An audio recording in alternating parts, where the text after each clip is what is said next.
सभी को नमस्कार। आज हम क्लास 8th के चैप्टर ध्वनि यानी कि साउंड के अभ्यास प्रश्न का संपूर्ण हल करेंगे, जो कि एनसीईआरटी टेक्स्ट बुक के पीछे जो क्वेश्चन दिए रहते हैं आपके एक्सरसाइज क्वेश्चन अभ्यास प्रश्न, उनका आज हम जो है अध्ययन करेंगे और उनको सॉल्व करेंगे। तो चलिए आगे बढ़ते हैं। पहला प्रश्न आपका, सही उत्तर चुनिए। ध्वनि संचरित हो सकती है। ध्वनि कहाँ संचरित हो सकती है?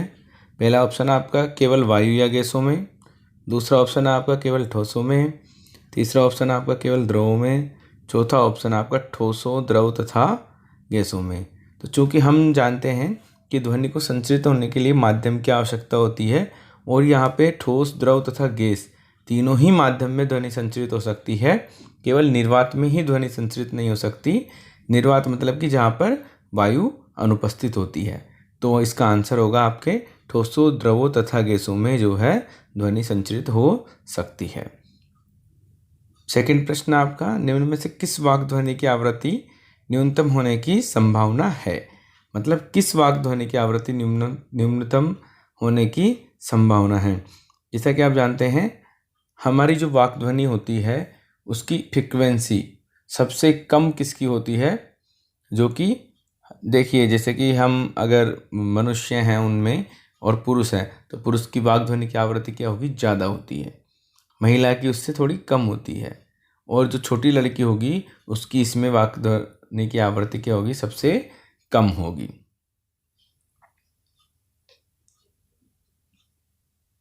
तीसरा क्वेश्चन है हमारे पास, निम्नलिखित कथनों में से सही कथन के सामने टी तथा गलत कथन के सामने एफ पर निशान लगाइए। हम पढ़ लेते हैं।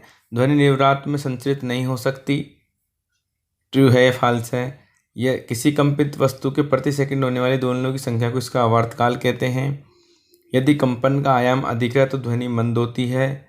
मानव कानों के लिए श्रव्यता का प्रयास 20 हर्ट्ज से 20,000 हर्ट्ज है। कंपन की आवृत्ति जितनी कम होगी तारत उतना ही अधिक होगा। अवांछित या अप्रिय ध्वनि को संगीत कहते हैं। शोर प्रदूषण आंशिक श्रवण अशक्तता उत्पन्न कर सकता है। इसमें क ऑप्शन जो है उसमें ध्वनि निर्वात में संचरित नहीं हो सकती। ये हमारे पास ऑप्शन है सही टी। तो यहाँ हमारा ऑप्शन होगा टी। इसके बाद ख, किसी कंपित वस्तु में प्रति सेकंड होने वाले दोलनों की संख्या को इसका आवर्तकाल कहते हैं। इसका आवर्तकाल नहीं कहते, इसकी आवृत्ति कहते हैं, जो कि इसमें ऑप्शन होगा एफ। मतलब चूंकि ये गलत है तो इसमें ऑप्शन होगा एफ। इसके बाद है, यदि कंपन का आयाम अधिक है तो ध्वनि मंद होती है। नहीं, कंपन का आयाम अगर अधिक होता है तो ध्वनि हमारी क्या होती है? वो तीव्र होती है। और यहाँ पे ऑप्शन होगा एफ, चूँकि ये कथन गलत है। घ, मानव कानों के लिए श्रव्यता का प्रयास 20 हर्ट्ज से 20,000 हर्ट्ज है। ये ट्रू है। हमारे जो मानव कानों की श्रव्यता का प्रयास होता है 20 हर्ट्ज से 20,000 हर्ट्ज या 20 किलो हर्ट्ज होता है। इसके बाद है, कंपन की आवृत्ति जितनी कम होगी तारत उतना ही अधिक होगा। यह यहाँ पर भी गलत है। कंपन की आवृत्ति जितनी ज़्यादा कम होगी तारत जो है उतना ही कम होगा। यहाँ भी ऑप्शन एफ है।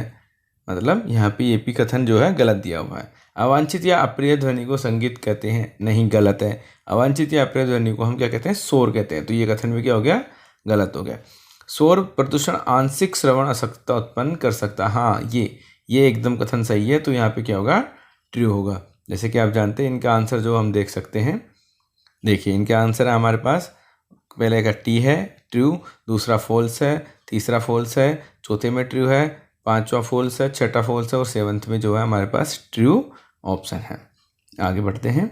चौथा क्वेश्चन है, उचित शब्दों द्वारा रिक्त स्थानों की पूर्ति कीजिए। किसी वस्तु द्वारा एक दोलन को पूरा करने के लिए गए समय को क्या कहते हैं? इसे कहते हैं आवर्तकाल। इसका ऑप्शन होगा आंसर आवर्तकाल।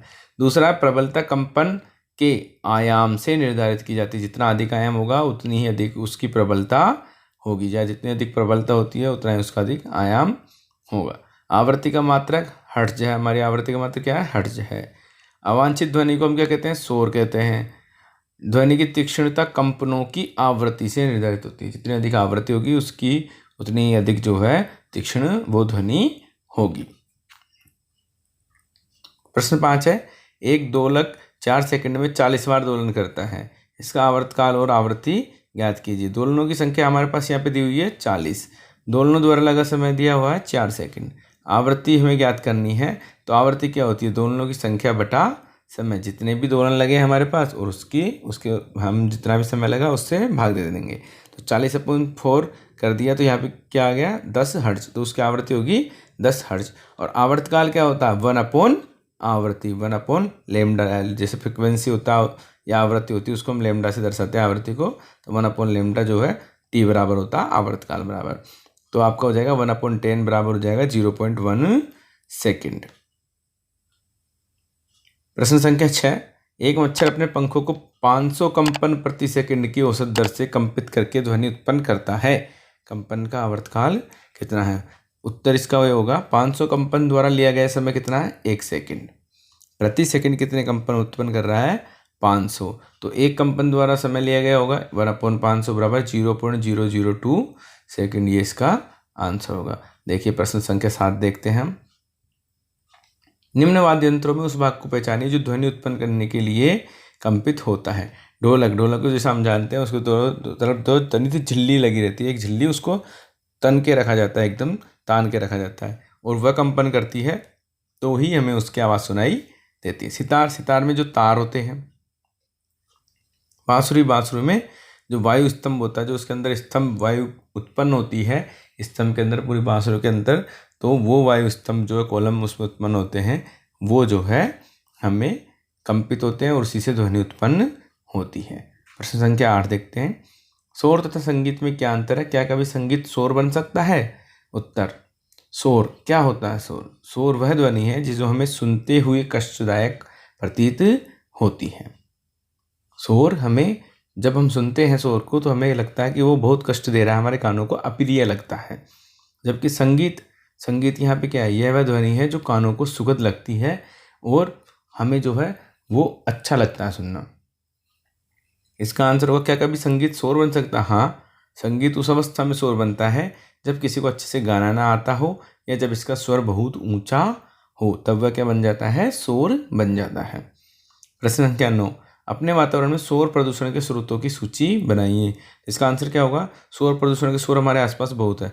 वाहनों की ध्वनियाँ, पटाखों का फटना, मशीन जो चलती है हमारे पास आसपास जो भी है उनसे भी बहुत शोर होता है। लाउड स्पीकर हो गया आपके, ऊंची आवाज़ में चलाए गए टीवी, ट्रांजिस्टर, रेडियो, रसोईघर के कुछ उपकरण आदि जो है, इनसे हमें शोर बहुत हमारे वातावरण में होता है और ये प्रदूषण होता है, ध्वनि प्रदूषण होता है।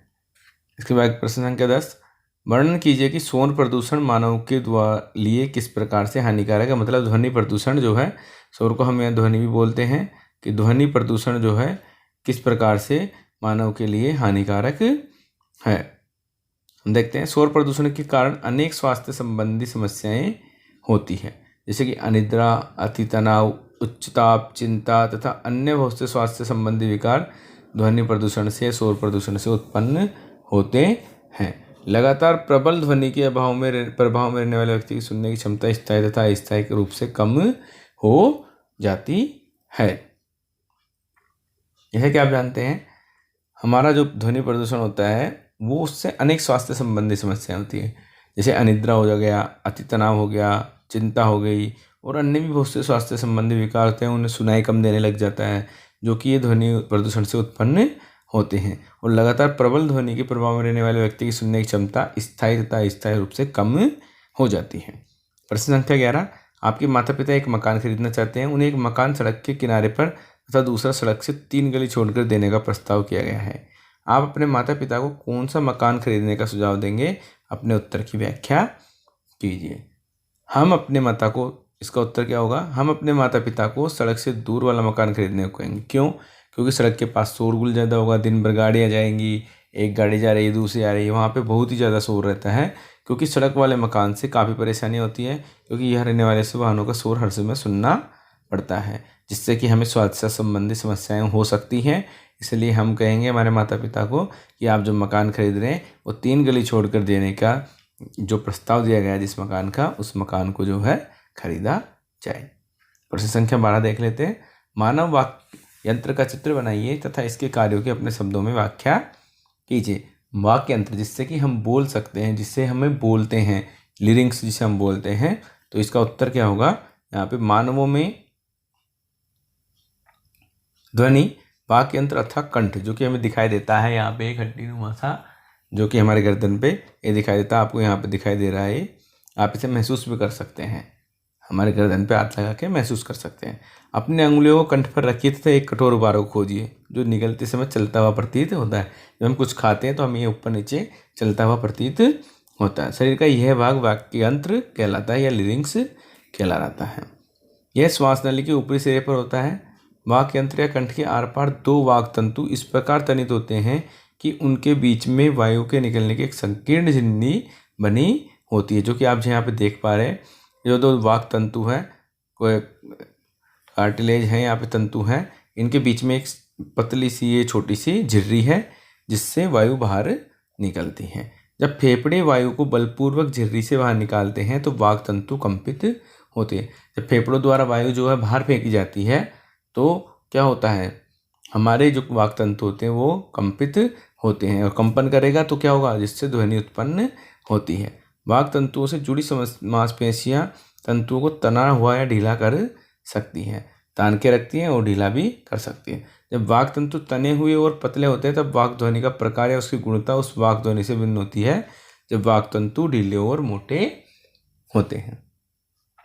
अगर वाक तंतुओं को अच्छे से तना हुआ है और पतले होते हैं तो उसमें वाक ध्वनि अलग प्रकार की निकलेगी, और वाक ध्वनि अगर उसके तंतु ढीले हैं और मोटे होते हैं तो वाक ध्वनि क्या होगी, उसकी उससे अलग प्रकार की होगी, जिसमें से तने हुए और पतले हुए से वाक ध्वनि निकली है। दोनों में अंतर होता है। आप देख सकते हैं यहाँ पे इसका व्यू दिया हुआ है। ये यहाँ पर जो मानव वाक्य यंत्र है हमारा, या लिरिंग्स जिसे बोलते हैं, उसका व्यू है, और ये हम बाहर से देखते हैं उस प्रकार का व्यू, एंटीरियर व्यू और एंडोस्कोपिक व्यू।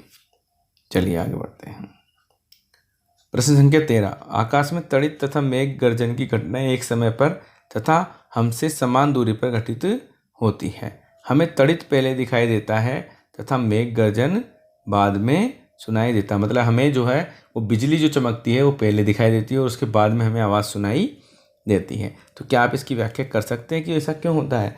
ऐसा इसलिए होता है क्योंकि प्रकाश की जो चाल है वह ध्वनि की चाल से अधिक होती है, और जो प्रकाश की चाल है वो होती है 3 × 10⁸ मीटर प्रति सेकंड, और हमारे केवल जो ध्वनि की चाल जो होती है 340 मीटर प्रति सेकंड होती है, ये एयर की, या 331 जो दी हुई है मीटर प्रति सेकंड होती है। तो 340 मीटर प्रति सेकंड क्या हुई, ये कम हो गई, और 3 × 10⁸ मीटर प्रति सेकंड जो कि प्रकाश की चाल है, ये बहुत अधिक चाल होती है। इसलिए हमारे पास पहले प्रकाश दिखाई देता, प्रकाश पहुंचता है, उसके बाद में ध्वनि हमारे पास पहुंचती है। तो ध्वनि की चाल एयर में क्या होगी, एयर जो वायु है उसमें 331.6 मीटर प्रति सेकंड होती है, वाटर में 1440 मीटर प्रति सेकंड होती है, वुड जो होता पाइन का उसमें 3320 मीटर प्रति सेकंड होती है, आयरन जो लोहा है हमारा उसमें 5130 मीटर प्रति सेकंड होती है, और रॉक जो ग्रेनाइट होता है उसमें 6000 मीटर प्रति सेकंड होती है। तो ये जो हमारे सारे जो है क्वेश्चन से हमने सॉल्व कर लिए। आशा करते हैं आपको ये क्वेश्चन अच्छे से समझ में आए होंगे। अगर अच्छे से समझ में आए तो आप हमारे वीडियो को लाइक कीजिए, हमारे चैनल को सब्सक्राइब कीजिए, जिससे कि आपके पास जब भी हम नया वीडियो बनाते हैं किसी भी टॉपिक पे आपसे रिलेटेड, तो आपके पास नोटिफिकेशन पहुँचे और आप उससे लाभान्वित हो सके। धन्यवाद।